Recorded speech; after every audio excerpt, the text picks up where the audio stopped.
Nous sommes aujourd'hui le 14 octobre. Le 14 octobre 1543 est une date clé dans l'histoire de France, puisque c'est le moment où Khaireddin Barberousse et 30 000 janissaires vont s'installer à Toulon, transformant littéralement la ville, la cathédrale devenant une mosquée, etc. Mais dans quel contexte cela a lieu et pour quelles raisons? Alors il faut savoir que Charles Quint cherche à agrandir son empire. Et il a des vues donc sur ce qu'on appelle aujourd'hui la France. Dans une bataille, qui est la bataille de Pavie, il va faire prisonnier François Ier. François Ier se retrouve donc entre les mains de Charles Quint et son territoire en proie justement aux ambitions de Charles Quint. C'est ainsi que la sœur de François Ier va faire appel à Sulayman le Magnifique, donc le sultan de l'Empire ottoman, et lui demander de venir au secours de son frère François Ier, afin donc de le libérer et bien sûr de protéger son territoire. Sulayman le Magnifique va accepter. Il va donc réussir à libérer François Ier, et il va y avoir un accord qui va être signé entre les deux pays. C'est d'ailleurs l'accord qui sera le plus long de l'histoire de France. Cet accord, donc, qu'on appelle le traité de capitation, va permettre à François Ier d'être protégé de Charles Quint et va lier donc une alliance profonde entre les deux pays, donc l'Empire ottoman et la France, qui apportera beaucoup de bénéfices à la France, mais également à l'Empire ottoman.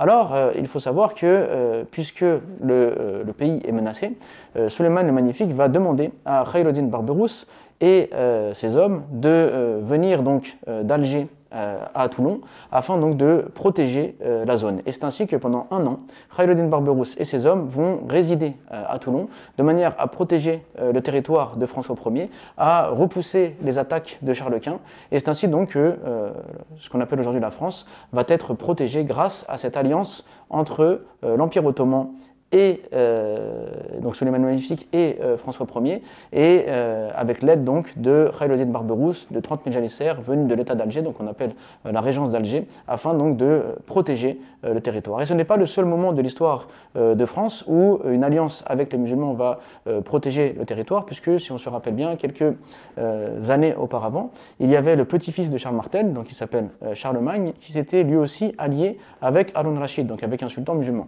Et pourquoi est-ce que cela a été une alliance qui a protégé la France? Car donc Charlemagne avait sur ses frontières une menace qui était celle de Byzance.